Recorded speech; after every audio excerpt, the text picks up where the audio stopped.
बिहारी राधा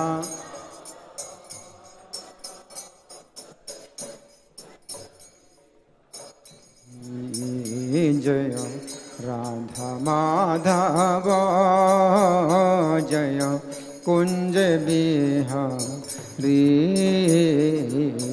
राधा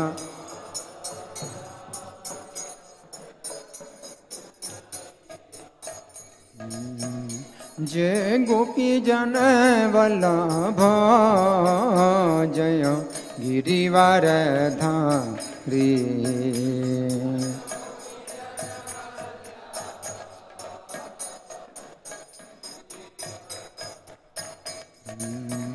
जय गोपी जन वल्लभ जय गिरिवर धारी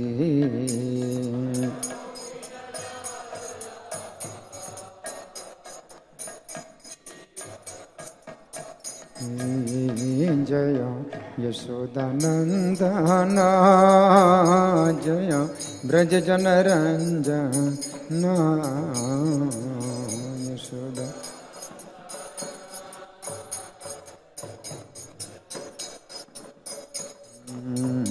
जय यशोदानंदन जय ब्रज जन रंजन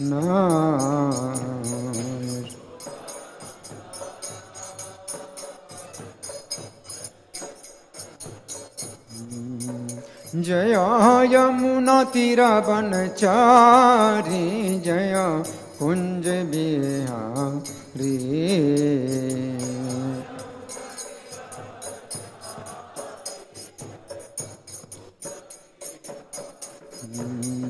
जय यमुना तीरवनचारी जय कुंज बिहारी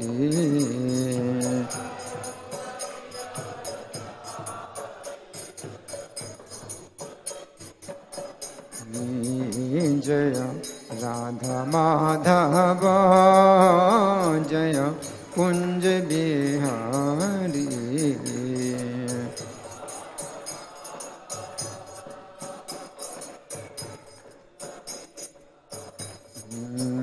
जय राधा माधव जय कुंज बिहारी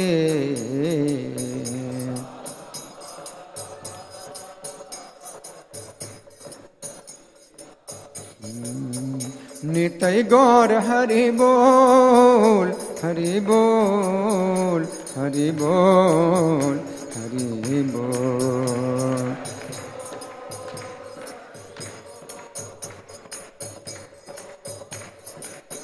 जय प्रभुपदा प्रभुपदा प्रभुपदा जय प्रभुपदा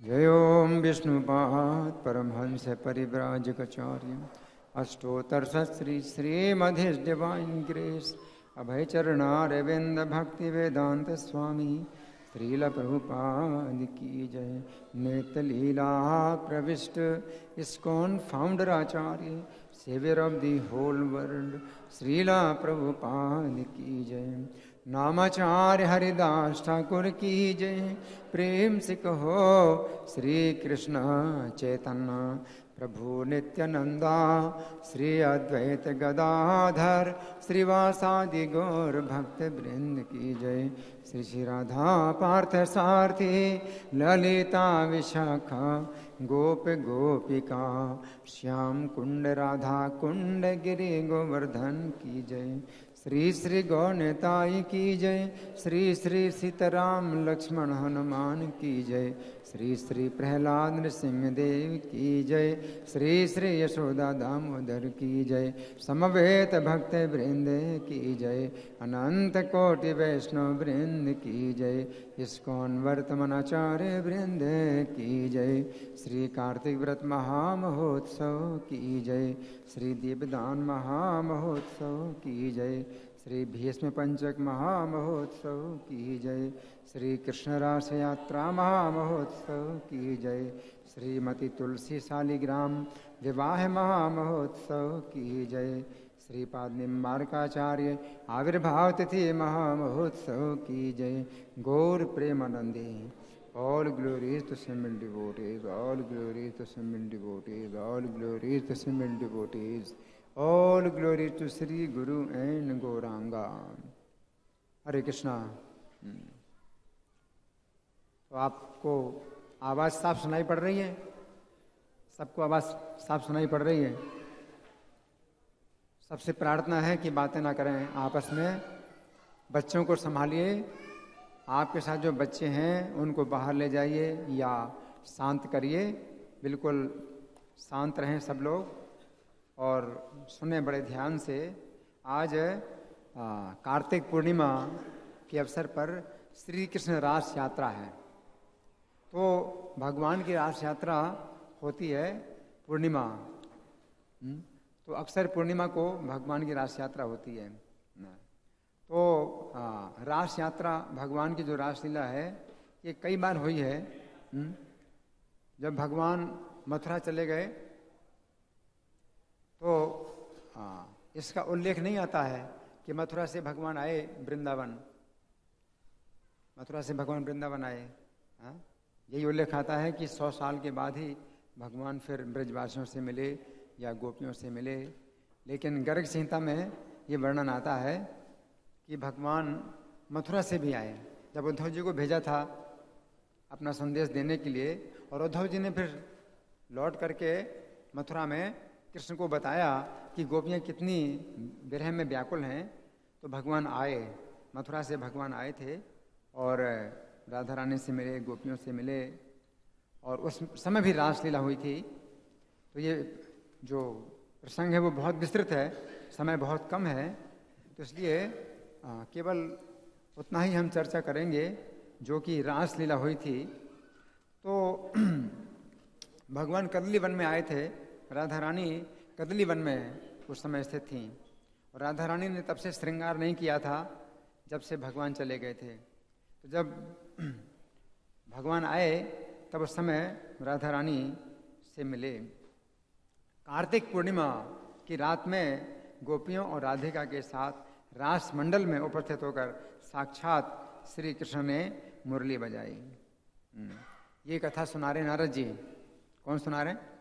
नारद जी। किसको सुना रहे? राजा बहुलासु को, जो मिथिला के राजा हैं, राजा बहुलासु को सुना रहे हैं। यमुना के निकट रास की रंगभूमि में श्री राधा और अन्य सुंदरी ब्रज रमणियों के साथ राधा वल्लभ श्री कृष्ण शोभा पाने लगे। रास में जितनी गोपांगनाएं थीं उतने ही रूप धारण करके वृंदावनाधीश्वर श्री हरि दिव्य वृंदावन में विहार करने लगे। यावतीर गोपिका रासे तावन रूप धरो हरि रे में वृंदावने दिव्य हरिर्वृंदावनेश्वर। उनके चरणों के नूपुर और मंजीर बज रहे थे। वनमाला उनकी शोभा बढ़ा रही थी। पीताम्बर धारण किए, एक हाथ में कमल लिए, प्रातःकालीन सूर्य के समान कांतिमान मुकुट धारण किए और जगमगाते हुए सुवर्णमय कुंडलों से मंडित हो बेंत की छड़ी लिए बंसी बजाते हुए मेघ किसी कांति वाले श्री हरि नटवर वेश में सुशोभित हुए। विद्युल्लता स्फुरन प्रोद्यन हे में कुंडल मंडिता वेत्रभृन्वादयन बंसीम नटवेशो घन द्युति। अत्यंत प्रकाशमान कौस्तुभ मणि उनके वक्षस्थल पर दिव्य प्रभा बिखेर रहा था। कानों में चिकने चमकीले कुंडल हिल रहे थे। रास मंडल में श्री राधा के साथ उसी प्रकार शोभित हुए जैसे रति के साथ रतिपति, जैसे स्वर्ग में सची के साथ इंद्र, आकाश में बिजली के साथ मेघ शोभा पाते हैं। वृंदावन में वृंदा के साथ वृंदावनेश्वर की वैसी ही शोभा हो रही थी। सच्चा सक्रो यथा स्वर्गे घनश्चंचलया यथा वृंदया वृंद कारण्ये तथा वृंदावनेश्वर। वे वृंदावन, यमुना पुलिन, वन और उपवन की शोभा देखते हुए गोपियों के साथ गोवर्धन पर्वत पर गए। अब सुनिए बड़े ध्यान से, भगवान कहाँ पर आए? गोवर्धन पर्वत पर आए। भगवान ब्रजेश्वर ने देखा कि 100 यूथ वाली गोपांगनाओं को अपने सौभाग्य पर अभिमान हो उठा है। कितनी गोपियां हैं? 100 यूथ, गोपियों के 100 यूथ हैं। जैसे पुलिंद कन्या गोपियों का अलग यूथ है, अयोध्या वासिनी गोपियों का अलग यूथ है, मिथिलापुर वासिनी गोपियों का अलग यूथ है। इस प्रकार से 100 अलग अलग यूथ हैं गोपियों के। तो भगवान ने क्या देखा? उनको अपने सौभाग्य पर अभिमान हो उठा है। तब श्री राधा के साथ वहीं अंतर्धान हो गए। अब वे गोवर्धन से 3 योजन दूर, 3 योजन का मतलब 12 से गुणा करें तो 36 किलोमीटर, गोवर्धन से 36 किलोमीटर दूर चंदन की गंध से सुवासित सुंदर रोहित पर्वत पर चले गए। रोहित पर्वत है ब्रजमंडल के अंदर ही, रोहित पर्वत भी है। श्री राधा के साथ वहाँ के लता कुंजों और निकुंजों को देखते और वार्तालाप करते हुए सुनहरी लताओं वाले उस पर्वत पर विचरने लगे, जो वहाँ बद्रीनाथ के द्वारा निर्मित रमणीय देव सरोवर है। तो वो आप देख सकते हैं, वहाँ बद्रीनाथ भी, आदि बद्री उनको कहा जाता है। तो हम तो वहीं जाते हैं, हम तो बद्रीनाथ जा नहीं सकते, हमारा नियम उसी दिन वापस आना। तो आदि बद्री में जो है वहाँ बद्रीनाथ हैं, वो जो है पहले से ही हैं, इसलिए आदि बद्री कहे जाते हैं। तो उन्हीं ने ही एक देव सरोवर बनाया है, तो उनके द्वारा ही निर्मित एक देव सरोवर है। तो वो भी वर्षा के दिनों में वो भरा हुआ दिखाई पड़ता है, जो बड़े बड़े मत्स्यों, कछुओं और मगर आदि जल जंतुओं और हंस सारस आदि पक्षियों से व्याप्त था। 1000 दल के कमल उसकी शोभा बढ़ा रहे थे। उस देव सरोवर में कमल कैसे हैं? 1000 दल के कमल हैं। कभी सुना नहीं, कभी देखा नहीं। 1000 दल के कमल देव सरोवर में शोभा बढ़ा रहे थे। इधर उधर मंडराते हुए भ्रमरों की मधुर ध्वनि से युक्त नर कोकिलों की काकली वहां सब और व्याप्त थी। उसके तट पर मंद मंद वायु चल रही थी और प्रफुल्ल कमलों की सुगंधी छाई हुई थी। राधा के साथ माधव उस सरोवर के किनारे बैठ गए। अब सुनिए बड़े ध्यान से, बहुत आश्चर्य की घटना है। भगवान राधा रानी के साथ देव सरोवर के किनारे पर बैठे हैं। उसी सरोवर के तट पर महामुनि ऋभु एक पैर से खड़े होकर तपस्या कर रहे थे। कहाँ पर? उसी सरोवर के तट पर महामुनि ऋभु थे, एक पैर से खड़े होकर तपस्या कर रहे थे और निरंतर श्री कृष्ण के चिंतन में तत्पर थे। 60,000 वर्षों से निराहार और निर्जल रहकर शांत भाव से तपस्या में लगे थे। 60,000, 60,000 का मतलब 6,000 हो गया। तो 60,000 और 6,000 कितना हुआ? 66,000। 66,000 वर्षों से क्या कर रहे थे? निराहार और निर्जल, ना कुछ खाया ना कुछ पिया, तपस्या कर रहे थे। तपस्या में क्या? श्री कृष्ण का ही ध्यान कर रहे थे, श्री कृष्ण का ही ध्यान कर रहे थे। श्री कृष्ण ने उन्हें देखा। 60 वर्ष सहस्राणि 60 वर्ष शतानि च निरन्नम निर्जलम शांतम श्री कृष्णस्तम ददर्शः। राधा ने उन्हें देखकर मुस्कुराते हुए पूछा, ये कौन है? माधव बोले, हे प्रिय, इनका महात्म्य बढ़ाओ, ये भक्त हैं, इन महामुनि की भक्ति देखो। तो राधा रानी हंस रही हैं, क्योंकि उनका शरीर 8 स्थानों से टेढ़ा हो गया है। रंभा अप्सरा ने शाप दिया। रंभा अप्सरा आई कि मेरे साथ समागम करो, तो वो कृष्ण की प्राप्ति करना चाहते थे, उन्होंने मना किया।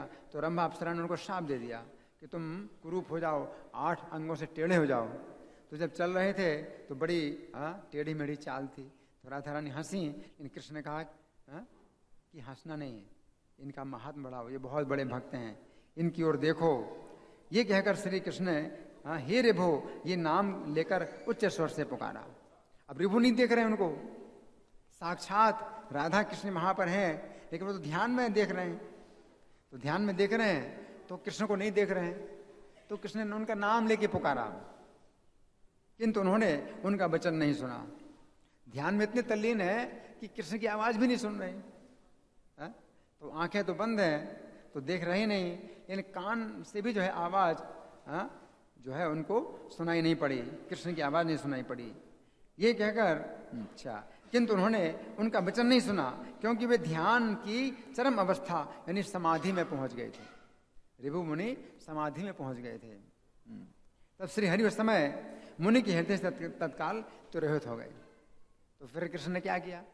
उनके हृदय से अपना रूप निकाल लिया। और कोई उपाय नहीं था। हृदय में कृष्ण का दर्शन कर रहे हैं तो सामने कृष्ण को नहीं देख रहे हैं, तो आप सामने कृष्ण को कैसे देखें जब कृष्ण हृदय से अपने रूप को निकाल लें। तो कृष्ण ने अपने रूप को निकाल लिया। मुनि के हृदय से तत्काल तिरोहित हो गए।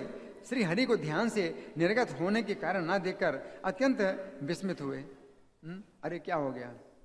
तो उनके रूप का दर्शन करके जो आनंद प्राप्त हो रहा था वो रूप ना देख करके बेचैन हो गए। ऋभु मुनि बेचैन हो गए।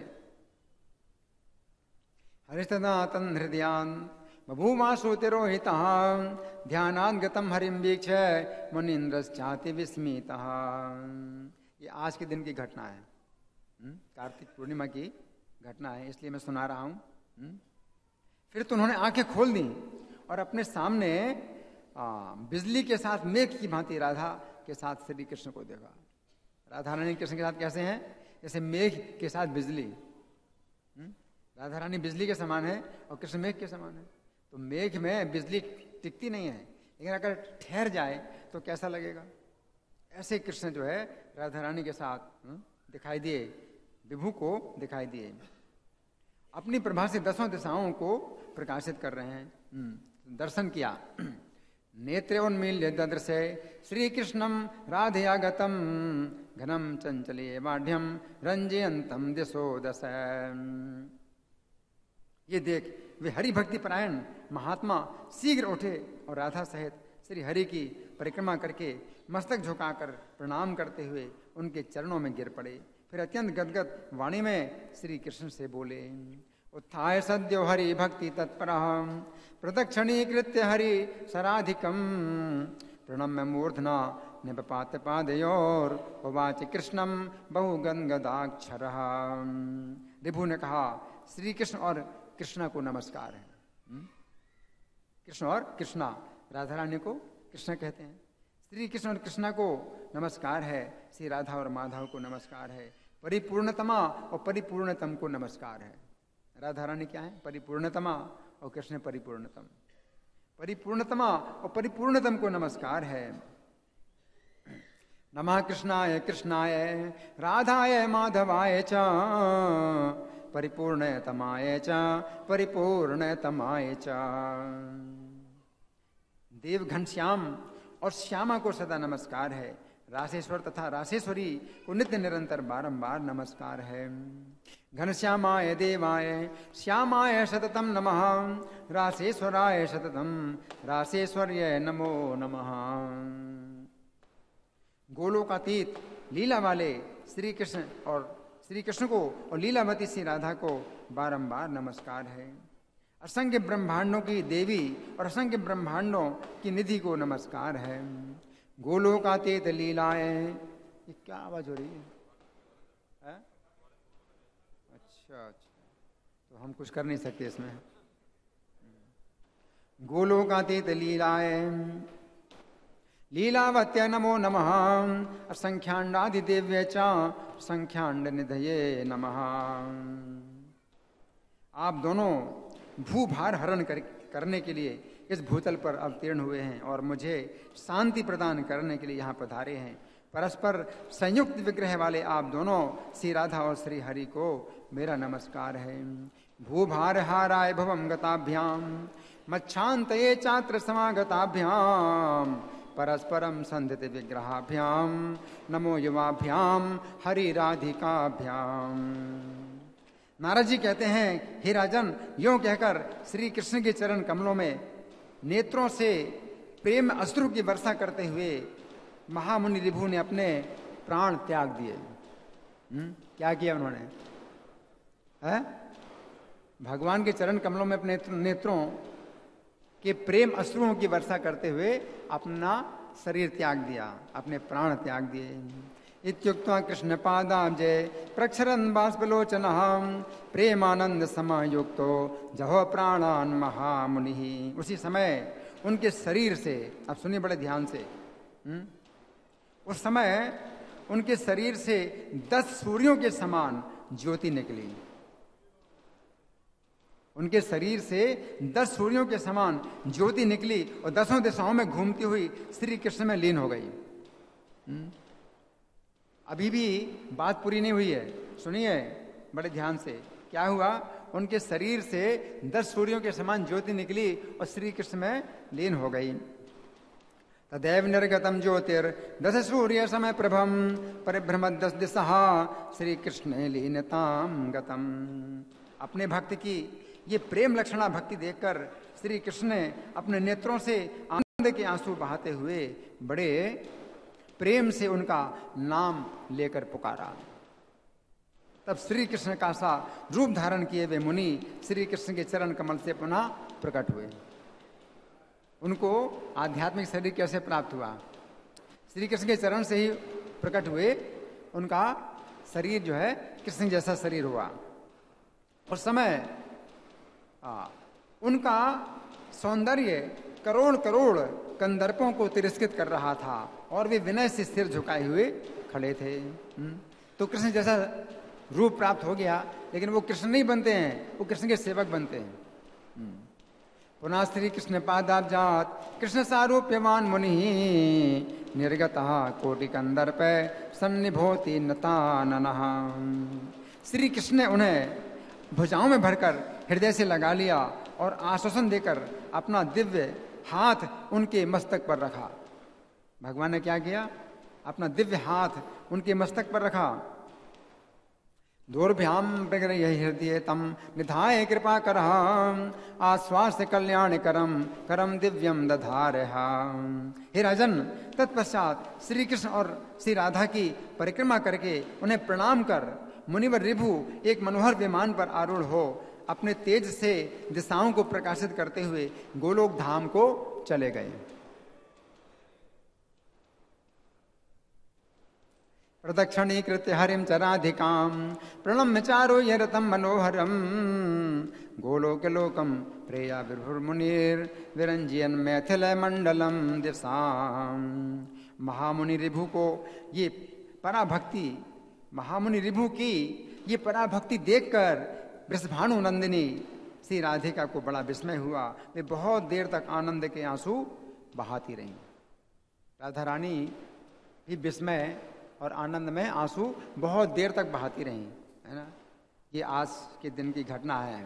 श्री राधिका विस्मय मांगता भृशम दृष्ट्वा पराम मुक्तिम विभोर महामुने आनंदवारिणी विमुंचति चिरम जगाते कृष्णम वृषभानु नंदिनी।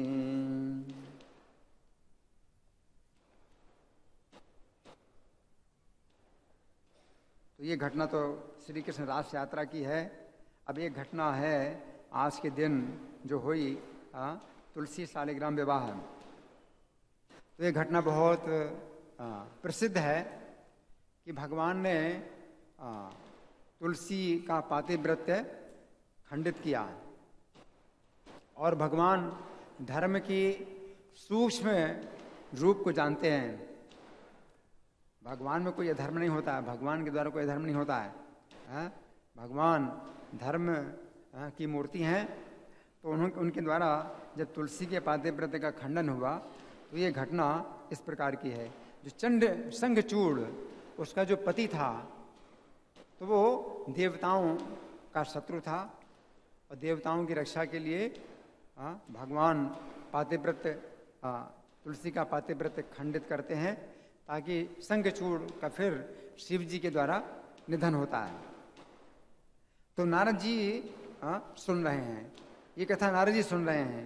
ये ब्रह्म विवर्त पुराण से मैं सुना रहा हूँ। अभी गर्ग संहिता से सुना रहा था तो नारद जी सुना रहे हैं राजा बहुलासु को।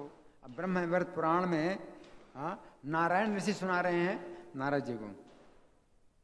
नारायण ऋषि कौन से हैं? नर नारायण। गंधमादन पर्वत पर जो तपस्या करते हैं वो नर नारायण ऋषि हैं। ये इस कथा को सुना रहे हैं नारद जी को।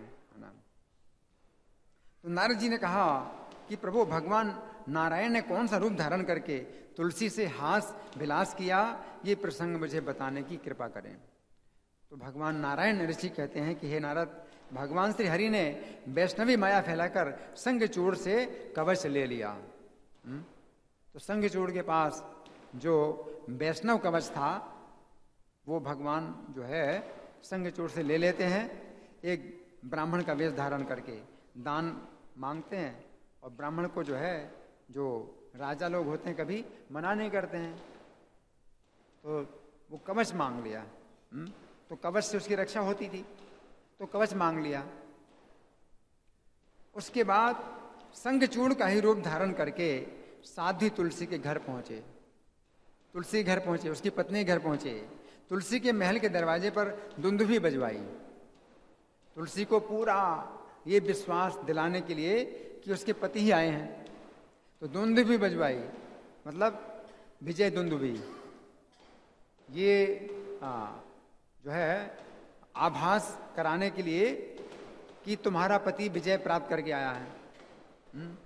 दुंदुभी बजवाई और जय जयकार के घोष से उस सुंदरी को अपने आगमन की सूचना दी। तुलसी ने पति को युद्ध से आया देख उत्सव मनाया और महान हर्ष भरे हृदय से स्वागत किया। फिर दोनों में युद्ध संबंधी चर्चा हुई। भगवान ने जो है युद्ध की चर्चा भी बताई कि कैसे विजय प्राप्त हुई, कहानी बना दी। तब संगचूड़ के बेश में भगवान श्री हरि सो गए। उस समय तुलसी के साथ उन्होंने हास विलास किया, तथापि तुलसी को इस बार पहले की अपेक्षा आकर्षण में विशेष अनुभव हुआ। भगवान का शरीर दिव्य है, आध्यात्मिक है, भौतिक नहीं है, तो तुलसी को विशेष अनुभव हुआ भगवान के शरीर के स्पर्श का। उसने सारी वास्तविकता का अनुमान लगा लिया और पूछा। तुलसी ने कहा, हे माया के स्वामी, बताओ तुम कौन हो? तुमने कपट पूर्वक मेरा सतीत्व नष्ट कर दिया, इसलिए अब मैं तुम्हें शाप दे रही हूं। तुलसी ने कहा, मैं तुम्हें शाप दे रही हूं। तुलसी के वचन सुनकर शाप के भय से भगवान श्री हरि ने लीला पूर्वक अपना सुंदर मनोहर स्वरूप प्रकट कर दिया। देवी तुलसी ने अपने सामने उन सनातन देवेश्वर श्री हरि को विराजमान देखा। भगवान का दिव्य शरीर नूतन मेघ के समान श्याम था। आंखें कमल की तुलना कर रही थीं। अलौकिक रूप सौंदर्य में करोड़ों कामदेवों का लावण्य प्रकाशित हो रहा था। रत्नमय भूषण उन्हें आभूषित किए हुए थे। उनका प्रसन्न मुख मुस्कान से भरा हुआ था। उनके दिव्य शरीर पर पीताम्बर सुशोभित था। उन्हें देखकर पति के निधन का अनुमान करके तुलसी मूर्छित हो गई। फिर चेतना प्राप्त होने पर उसने कहा, तो जब उसने देखा तो समझ गई कि भगवान ने मेरा सतीत्व हरण किया है केवल इसीलिए कि मेरे पति का वध हो जाए। तो अनुमान उसको लग गया कि मेरे पति का वध हो गया है। तो तुलसी बोली, नाथ आपका हृदय पत्थर के समान है, इसलिए आप में तनिक भी दया नहीं है। आज आपने छल पूर्वक धर्म नष्ट करके मेरे स्वामी को मार डाला। आप अवश्य ही पत्थर हृदय वाले हैं, तभी तो इतने निर्दय बन गए हैं। तो कभी कभी भक्त को भगवान में ऐसे दोष दिखाई पड़ते हैं, तो कुछ समय के लिए ऐसा लगता है कि भगवान में जो है ऐसा कठोरता है। भगवान तो बहुत कोमल हैं और भगवान के अंदर सब गुण हैं। भगवान हर प्रकार से निर्दोष हैं, लेकिन कभी कभी कुछ परिस्थितियां ऐसी होती हैं कि भक्त को ऐसा लगता है। तो तुलसी को लग रहा है, तो तुलसी ने क्या कहा, आपका हृदय पत्थर के समान है, आप निर्दयी हैं, आप मेरे शाप से आप पत्थर रूप होकर पृथ्वी पर रहें। अहो, बिना अपराधी अपने भक्त को आपने क्यों मरवा दिया? इस प्रकार कहकर शोक से तुलसी की आंखों से आंसू गिराती हुई बार बार विलाप करने लगी। तब करुण रस के समुद्र कमलापति भगवान श्री हरि करुणा युक्त तुलसी देवी को देखकर नीतिपूर्वक वचनों से उसे समझाने लगे। और भगवान समझाए तो फिर समझ में आती बात। जब तक भगवान ना समझाए तो कोई बात समझ में नहीं आती। तो तुलसी को भगवान करुण रस के समुद्र हैं, करुणा के समुद्र हैं, करुणा सागर हैं भगवान। कठोरता के सागर नहीं है, करुणा के सागर हैं, है ना। तो भगवान तुलसी को समझा रहे हैं, भद्रे तुम मेरे लिए भारतवर्ष में रहकर बहुत दिनों तक तपस्या कर चुकी हो। तुमने तपस्या की मुझे पति बनाने के लिए। उस समय तुम्हारे लिए संगचूड़ तपस्या कर रहा था, वो मेरा अंश था, वो तुम्हें अपनी पत्नी बनाने के लिए तपस्या कर रहा था। अपनी तपस्या के फल से तुम्हें स्त्री रूप में प्राप्त करके वो गोलोक में चला गया है। गोलोक धाम से आया था। गोलोक धाम में उसकी कुछ कामना हुई, भौतिक कामना हुई, तो इस पृथ्वी में आया और अपनी उस भौतिक कामना को पूरी करके फिर से गोलोक धाम चला गया है। सुदामा नाम का गोप है। अपनी तपस्या के फल से तुम स्त्री रूप में प्राप्त करके वो गोलोक में चला गया। अब मैं तुम्हारी तपस्या का फल दे रहा हूं। अब मैं तुम्हारी तपस्या का फल दे रहा हूं। तुम इस शरीर का त्याग करके दिव्य देह धारण कर मेरे साथ आनंद करो। लक्ष्मी के समान तुम्हें सदा मेरे साथ रहना है। तुम्हारा ये शरीर नदी रूप में परिणत हो गंडकी नाम से प्रसिद्ध होगा। ये पवित्र नदी भारतवर्ष में मनुष्यों को उत्तम पुण्य देने वाली बनेगी। तुम्हारे केश कलाप पवित्र वृक्ष होंगे। तुम्हारे केश से उत्पन्न होने के कारण तुलसी के नाम से ही उनकी प्रसिद्धि होगी। ये तुलसी वृक्ष है जो बनेंगे तुम्हारे केशों से बनेंगे।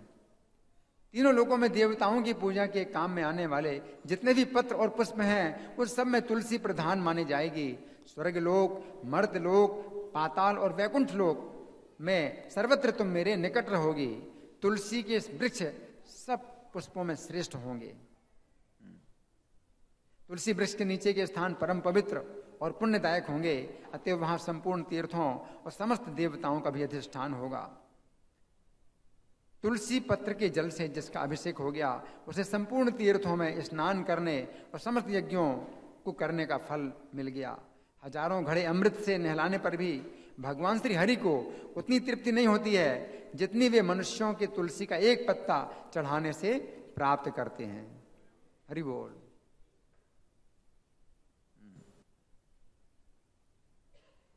दस 10,000 गोदान से जो फल प्राप्त होता है वही फल तुलसी पत्र के दान से वो पाता है।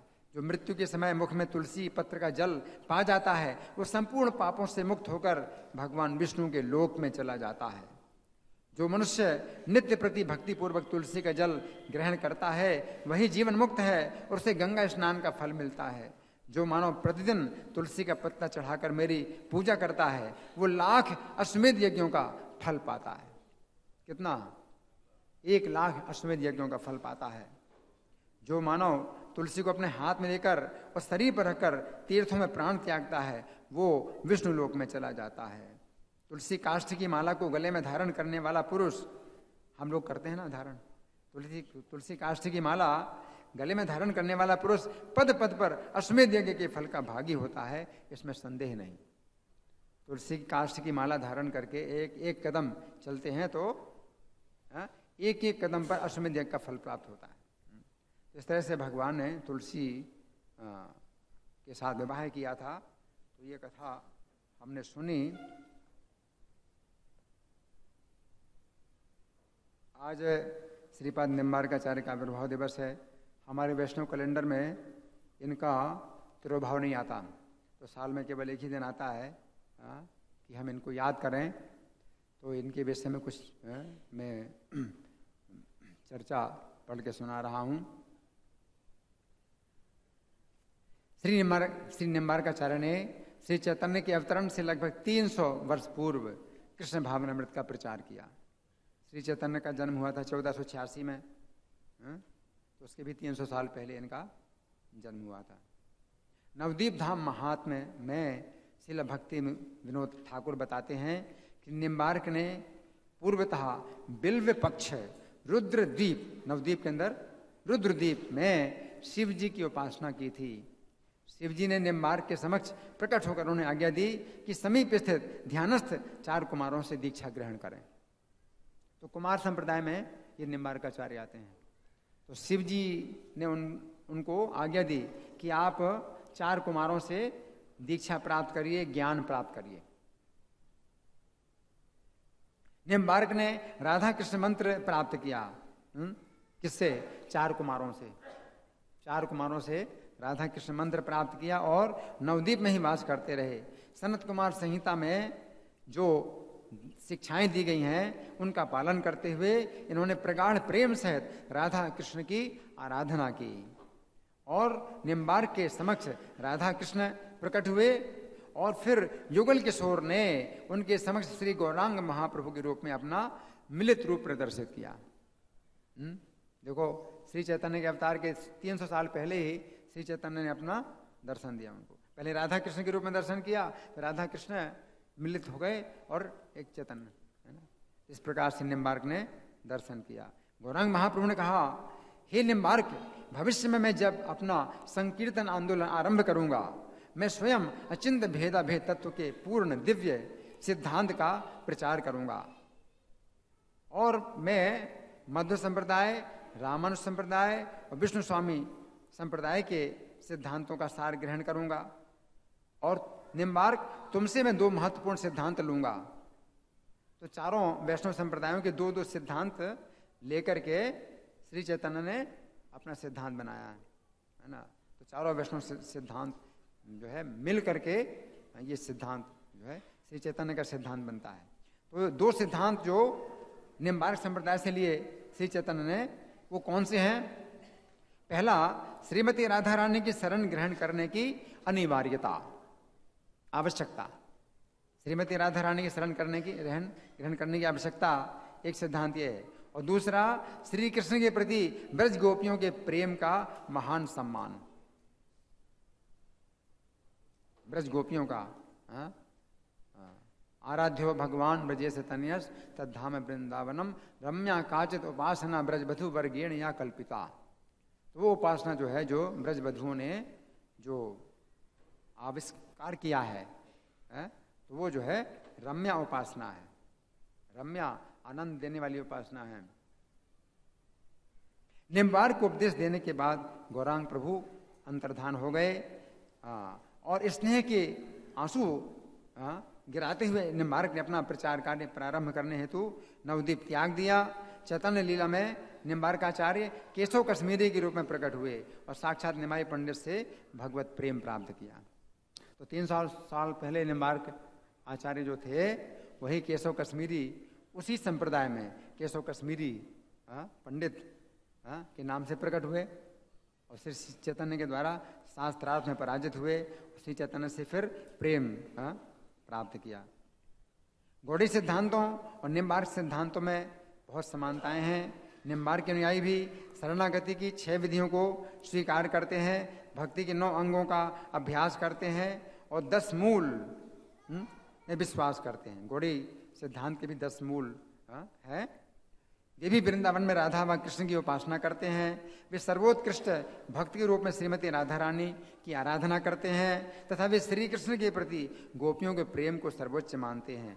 भजन, कीर्तन और जप माला पर जप करते हुए निम्बार्की लोग, जैसे हम लोग गौड़िया कहलाते हैं तो वो निम्बार्की कहलाते हैं। निम्बार्की जो वैष्णव है, महामंत्र के अपने विशिष्ट पाठ राधे कृष्ण कृष्ण कृष्ण राधे राधे, राधे श्याम श्याम श्याम राधे राधे का उच्चारण करते हैं।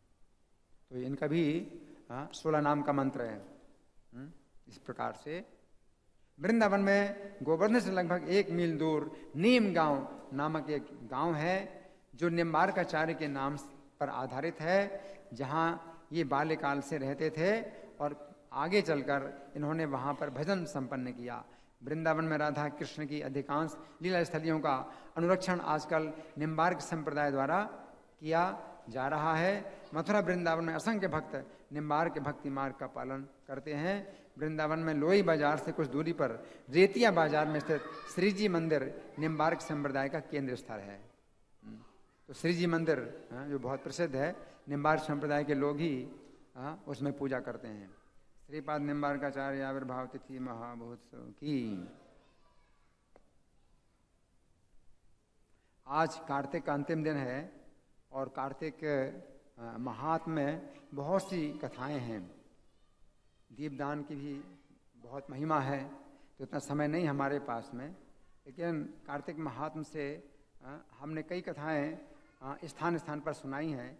उसी क्रम में एक कथा मैं यहाँ पर सुना रहा हूँ। ये कथा श्री कृष्ण सुना रहे हैं और किसको सुना रहे हैं? सत्यभामा को सुना रहे हैं। किसको सुना रहे हैं? सत्यभामा को। द्वारका में भगवान जो है सत्यभामा के साथ हैं और सत्यभामा ने बहुत सी कथाएं सुनी हैं और सुनती जा रही हैं। तो भगवान जो है उनको सुना रहे हैं। तो सुनिए बड़े ध्यान से।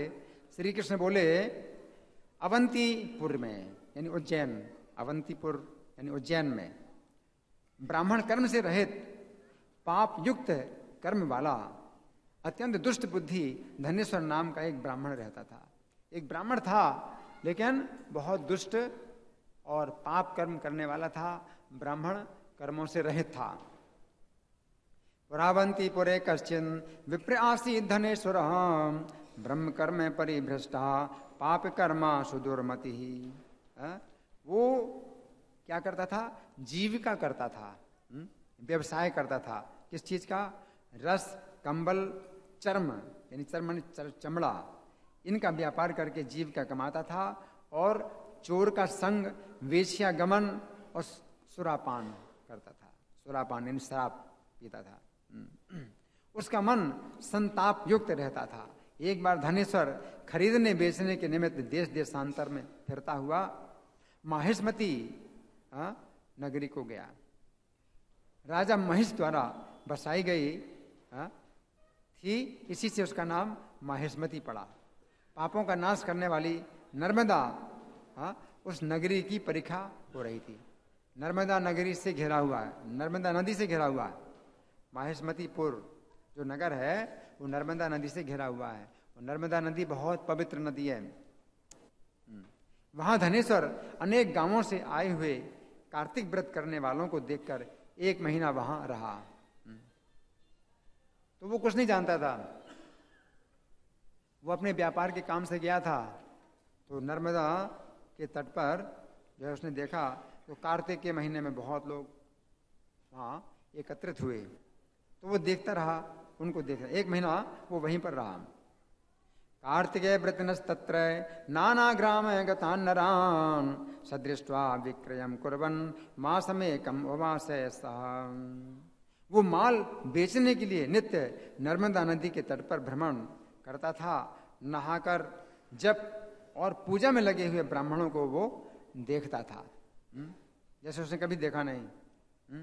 ऐसे देखता था कि सब क्या हो रहा है। वो तो पापों में लगा रहा जीवन भर। तो उसने कभी पवित्र कर्मों को देखा नहीं, पूजा पाठ को कभी देखा नहीं। तो ऐसे देख रहा था कि ये जैसे क्या हो रहा है, कुछ विचित्र उसको जो है लग रहा था देखने में। तो ऐसे देख रहा था।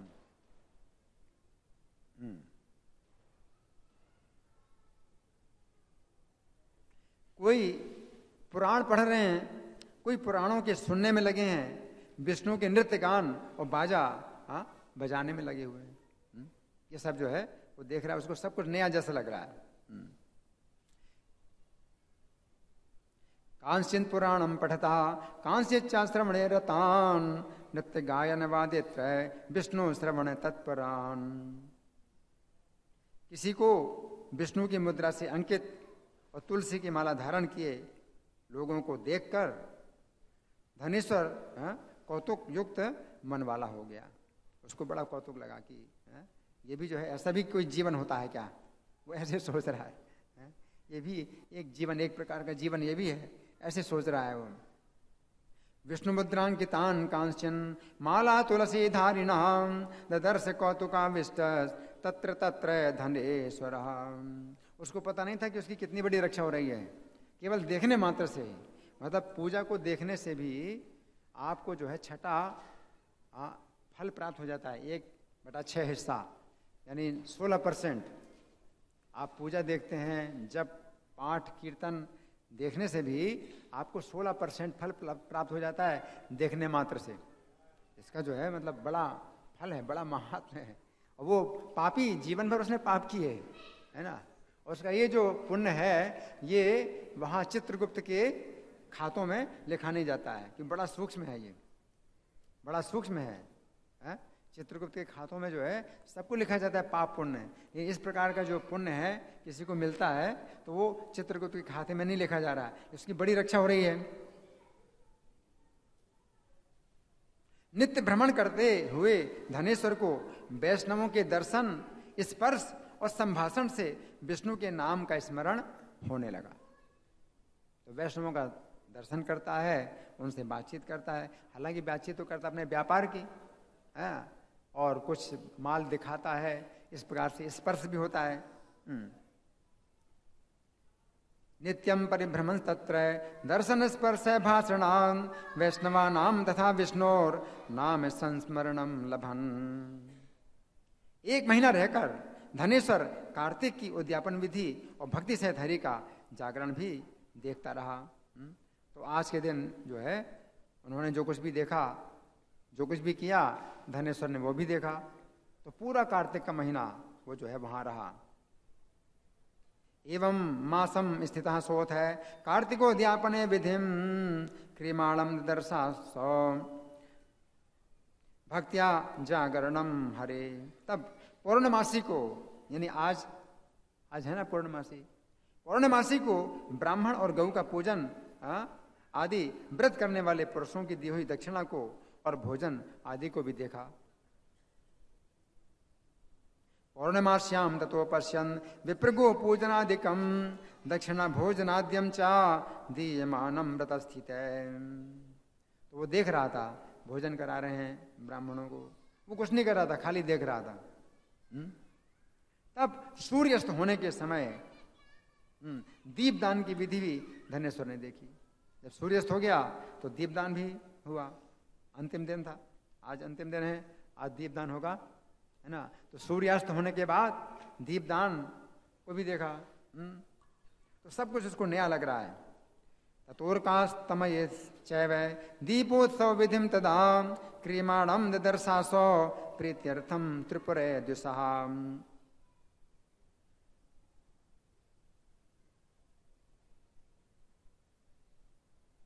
तब पूजा आदि को देखता हुआ ब्राह्मण धनेश्वर भ्रमण करता था। उसी समय उसे काले सांप ने काट लिया। तो ये भी उसका सौभाग्य था कि कार्तिक का पूरा महीना उसने मतलब देख लिया।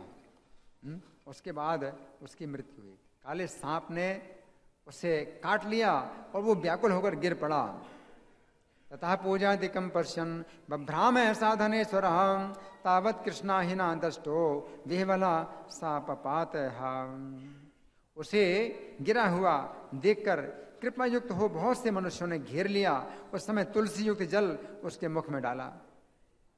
तो वैष्णवों का स्वभाव है, तो वे जो है छोड़ के नहीं भागते हैं। कोई मर रहा है तो छोड़ के चले जाते हैं, तो लोग जो है छोड़ के चले जाते हैं। कोई मर रहा है ना। वैष्णव क्या करते हैं, तुरंत उसके जो है मुख में तुलसी युक्त जल मुख में डाला। जनास्तम पतितम वीक्षय परिबभ्रो कृपान्विता तुलसी मिश्रितम तोयम तन्मुखे शिशिचुस्तदा। कुछ क्षण बाद उसकी देह छूट गई। तब यम के दूत उसे बांधकर कोड़ों से मारते हुए संयमनी नाम की यमपुरी को ले गए। अथ देहम परित्यक्तम तम बद्ध्वा यम किंकराम ताड़यन्तः कसाघातैर निन्यु संयमनीम रुषा। चित्रगुप्त ने उसे देखकर जो बालकपन से दुष्कर्म किए थे उस समय उन सबों को यमराज से बताया। सब लिखा हुआ है, सब लिखा हुआ था। और चित्रगुप्त ने सब कुछ बताया कि इसके जो है सब दुष्कर्म ही दुष्कर्म लिखे हुए हैं, कोई भी सत्कर्म नहीं है इसका। चित्रगुप्त स्तुतम दृष्ट्वा यमाया वेदयत् तदा आबालत्वात् तेन पुरा कर्मयन् दुष्कृतम कृतम। चित्रगुप्त बोले, बालकपन से जीवन भर कहीं कोई इसका पुण्य नहीं है। हे यमराज, इसके पापों का वर्णन 1 वर्ष में भी नहीं हो सकेगा। इतने पाप हैं, 1 साल तक भी इसके पापों का वर्णन नहीं किया जा सकता है।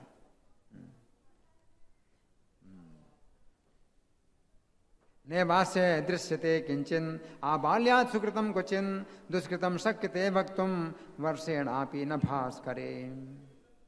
हे यमराज, हे महाराज, ये दुष्ट एकमात्र पाप की मूर्ति है। इससे ये कल्प पर्यंत नरक में पकाने योग्य है। 1 कल्प तक इसको नरक में पकाया जाए। नरक में पकाना, ये एक विशेष नरक होता है जिसमें पकाया जाता है। कुंभीपाक नरक है ना, इसमें खोलते हुए तेल में इसको डाला जाता है और मरता नहीं है। और यातना कितनी भोगता है उसकी कोई सीमा नहीं है, कितनी यातना भोगता है। और 1 कल्प का मतलब कितना पता है? कितना? 4 अरब 32 करोड़ साल। 1000 चतुर्युगी का 1 कल्प होता है ना। तो 4 अरब 32 करोड़ साल तक इसको नरक में पकाया जाए। ये निर्णय उसके लिए मिल गया।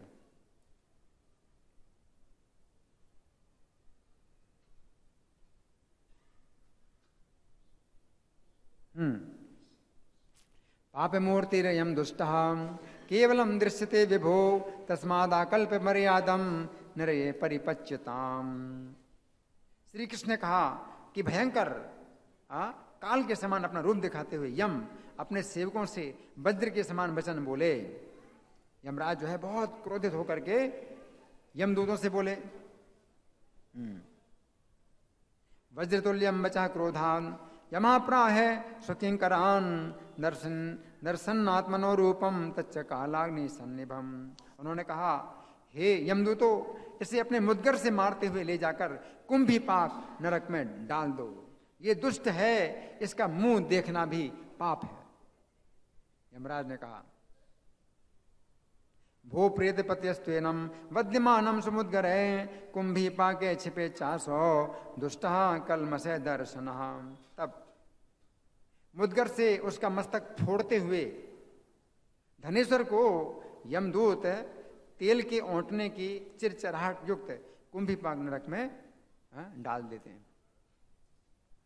उसमें चिरचराहट हो रही है, जब तेल खोलता है तो चिरचराहट होती है, चिरचिर की आवाज होती है, उसमें डाल दिया उसको। ततो मुद्गर निर्भिन्न मूर्धानम प्रेतपोनयन कुंभीपाके चदम छिप्त्वा तैले कुथन समदिते। कुंभीपाक में उस धनेश्वर के पड़ते ही उसकी अग्नि ऐसी शीतल हो गई जैसे प्रहलाद के डालने से शीतल हो गई थी। क्या समझे? अग्नि शीतल हो गई। उसको कुंभीपाक नरक में डाला, खोलते तेल में डाला, लेकिन आग शीतल हो गई। कैसे? जैसे प्रहलाद को अग्नि में डालने से आग शीतल हो गई। शीतल हो गई। यावत् क्षिप्तश्च तत्रासो तावत् शीतलताम ययौ कुंभीपाके यथा बहिनी प्रहलाद क्षेपणात् पुरा। ये देखकर यमदूत ने विस्मित होकर ये वृत्तांत यम से जाकर कहा। बड़ा आश्चर्य हुआ, यमदूत को बड़ा आश्चर्य हुआ। इसको डाला तो बहुत चिल्लाता है, मरता नहीं है, कितना चिल्लाता है। कुंभीपाक नरक में खोलते तेल में पड़ा हुआ पापी कितना चिल्लाता है ना। उसकी आवाज भी जो है इतनी तेज होती है, चीत्कार करता है कि कान फट जाएं, इतनी जोर से चीत्कार करता है। लेकिन यहाँ तो क्या हो गया? उल्टा हो गया। यमराज से कहा, तदृष्ट्वा महदाश्चर्यम प्रेतपा विस्मयान्वितां वेगादागत्य तत्सर्वं यमाया वेदयन् तदा। यमराज यमदूत की बात सुनकर, आहा ये कैसी बात है, ये कहकर उसे बुलाकर विचार करने लगे। ये क्या है, क्या बात है? यमराज भी जो है विस्मित हो गए, विचार करने लगे कि क्या बात है। यमस्तु कौतुकम दृष्ट्वा प्रेतपैश्चान्वेदितम आकिमेतनिति प्रोचे तमानीय विचारे। इसी समय नारद जी वहां आ गए। मैं जितनी कथाएं सुना रहा हूं सब में नारद जी का नाम आता है। पहली कथा में नारद जी सुना रहे हैं राजा बहुलास्व को, और दूसरी कथा में नारद जी सुन रहे हैं नर नारायण ऋषि से, है ना। यहाँ भी नारद जी आ गए। किसके पास आ गए? यमराज के पास आ गए। महाभागवत सभी महाभागवत हैं, यमराज भी महाभागवत है, नारद जी भी महाभागवत है। यमराज के पास नारद जी आ गए। यमराज ने उनका पूजन किया। तब नारद मुनि ने धनेश्वर को देखा और हंसकर कहा,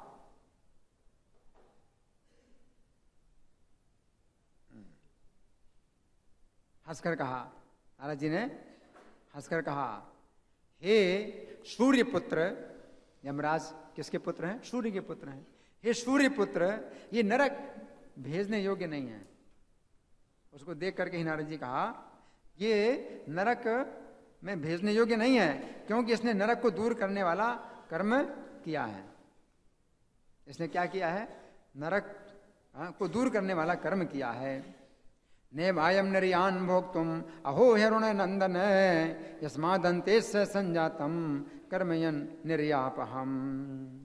जो मनुष्य पुण्य करने वाले मनुष्य के दर्शन, स्पर्श और संभाषण करता है, तो वो मनुष्य पुण्य कर्म करने वालों का छठा भाग अवश्य पाता है।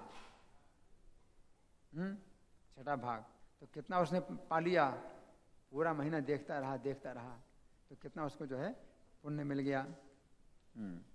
यह पुण्य कर्मिणाम कुर्यान दर्शन स्पर्श भाषणम तथा षडन से मापनोति पुण्य से नियतम नरः। इसलिए प्रभुपाद ने नगर कीर्तन की विधि बताई है कि भक्तों का दर्शन करेंगे, लोग पापी लोग हैं, सड़कों में भी भक्तों का दर्शन करेंगे, कीर्तन देखेंगे तो उनको भी जो है फल मिल जाएगा। उनकी भी बड़ी रक्षा होती है भक्तों को देख करके, है ना। तो भक्तों को निकलना चाहिए बाहर। धनेश्वर ने तो अगणित कार्तिक व्रत करने वाले मनुष्यों का महीना भर संसर्ग किया है। कोई संख्या नहीं कितने मनुष्यों का संसर्ग किया है इसने पूरे कार्तिक महीने भर संसर्ग किया है। इसके पुण्य से ये अंश का भागी है। संख्यातीतस्तु संसर्गम कृतवान वै धनेश्वरः कार्तिके व्रतिभिर्मासम तेषां पुण्यान से भागयम। उनकी परिचर्या करने वाला ये संपूर्ण व्रत के अंश का भागी है। इस कार्तिक के व्रत से उत्पन्न पुण्य की संख्या नहीं है। कितना पुण्य इसको मिला है इसका लेखा जोखा नहीं किया जा सकता। इसको बहुत पुण्य मिल चुका है, अभी नरक में जाने योग्य नहीं रहा, unqualified unqualified, disqualified to go to नरक। अच्छा है डिस्क्वालिफिकेशन। तो ये नरक में जाने योग्य नहीं रहा। परिचर्या करस्ते साम संपूर्ण व्रत भागयम अत ऊर्जय व्रतोद्भूत पुण्य संख्या न विद्यते। कार्तिक व्रत करने वाले पुरुषों के बड़े भारी भी पाप को भक्त वत्सल भगवान अपने तेज से भस्म कर देते हैं। कार्तिके व्रति नाम पुंसाम पातकानि महान्त्यपि प्रदहन्नात्म महसा विष्णु सन्भक्त वत्सलः। अंत में इसको वैष्णवों ने तुलसी दल मिले हुए नर्मदा के जल से स्नान कराया है। जब इसने शरीर छोड़ा तो वैष्णवों ने क्या किया, तुलसी दल के जल मिलाकर के नर्मदा के जल से स्नान कराया है। अंते चा नर्मदा तोयस तुलसी मिश्रित स्वयं वैष्णव स्नापितो विष्णोर नाम संस्रावितो पीचा। अतएव दूर हो गए हैं पाप जिसके, ऐसा ये धनेश्वर उत्तम गति पाने के योग्य है। वैष्णवों की इस पर कृपा है, इससे नरक में पकने योग्य नहीं है। हरि बोल। तस्मान निर्गत पापोयम सद्गतिम प्राप्तुमर्हति वैष्णवानुग्रही तस्मान नरेन एव पच्येताम। जैसे गीले सूखे पापों से नरक भोगना होता है, वैसे ही सुकृत से स्वर्ग की निकटता प्राप्त होती है। आर्द्र शुष्कैर यथा पापैर नरये भोगे सन्निधि प्राप्यते सुकृतैस्तन्वन् स्वर्गस्य सन्निधिस्तदा। अतः आर्द्र पुण्य वाली यक्ष योनि में स्थित ये पापों का भोग दिखाने वाले नरक को देख करके मुक्ति पाए। इसको यक्ष का शरीर प्राप्त कराया जाए और इसको नरक दिखा दिए जाए। जितने नरक हैं सबका दर्शन करा दो तो कितना मतलब कितनी रक्षा हो गई। एक तो नरक में पकाया जाए और दूसरा केवल नरक दिखाया जाए, कितनी रक्षा हो गई। तो दंड तो फिर भी इसको दिया जाए, इन क्या दंड दिया जाए, नरक दिखाने का दंड दिया जाए। कितना अंतर है, जमीन आसमान का अंतर है। इसको नरक दिखाओ, सब जितने नरक हैं सब दिखाओ, कैसे कैसे पापी जो है नरक में यातनाएं भोग रहे हैं। एक यमदूत को लगा दो इसके साथ में और जाकर के सब नरक दिखाए इसको, नरक दिखाओ इसको। नरक को दिखा करके उसको मुक्ति करो, इसको यक्ष योनि प्रदान करो। तस्मादार्द्र पुण्यो ही यक्ष योनि स्थित स्वयं विलोक नरियान सर्वान पाप भोगे प्रदर्शकान। श्री कृष्ण बोले, ऐसा कहकर जब नारद जी चले गए तब उनके वचनों से धनेश्वर के सुकर्म जानकर यमराज ने अपने दूत के द्वारा उस ब्राह्मण को नरक दिखाने की इच्छा से फिर बुलाया। यमदूत को बुलाया, भाई इसको ले जाओ, हमारा गेस्ट है, इसको जो है दिखा दो, हमारा नरक का जितना डिपार्टमेंट है पूरा दर्शन कराओ, है ना। इस प्रकार से बुलाया, है ना। तो आगे फिर वो यमदूत दिखाता है नरक धनेश्वर को कि भाई ये ऐसा नरक है, ये ऐसा नरक है, यहाँ पर ऐसे पाप करने वाले आते हैं, यहाँ पर ऐसे पाप करने वाले आते हैं, देखो इसको, देखो इसको, देखो, दिखाया उसको, है ना। तो समय भी हो गया है पूरा। तो आप लोगों की ओर से कोई प्रश्न है या कोई चर्चा है? हाँ, आपका प्रश्न। यक्ष योनि क्या होती है?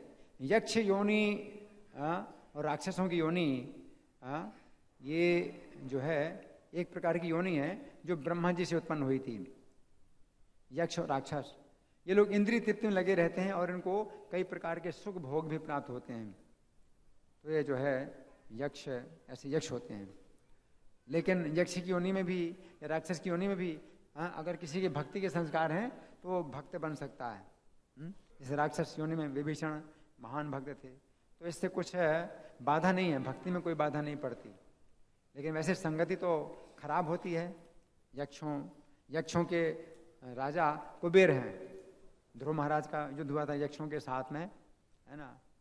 तो कुबेर फिर बाद में ध्रुव महाराज को आए थे और क्षमा किया कुबेर ने ध्रुव महाराज को। यक्षों का जो है संहार किया था ध्रुव महाराज ने। तो यक्ष लोग जो है विशेष रूप से इंद्रिय तृप्ति करते हैं, उनके शरीर भी बड़े अच्छे होते हैं, बलिष्ठ होते हैं, सब कुछ होता है। लेकिन कोई अगर भक्त बनना चाहे तो भक्त बनने का भी अवसर है ना। और कोई प्रश्न किसी का? धन्यवाद। श्रीमती तुलसी शालिग्राम विवाह महामहोत्सव की, श्रीपद निम्बारकाचार्य आविर्भाव तिथि महामहोत्सव की, श्री कार्तिक व्रत महामहोत्सव की, श्री कृष्णदास यात्रा महामहोत्सव की, श्रील प्रभुपाद की।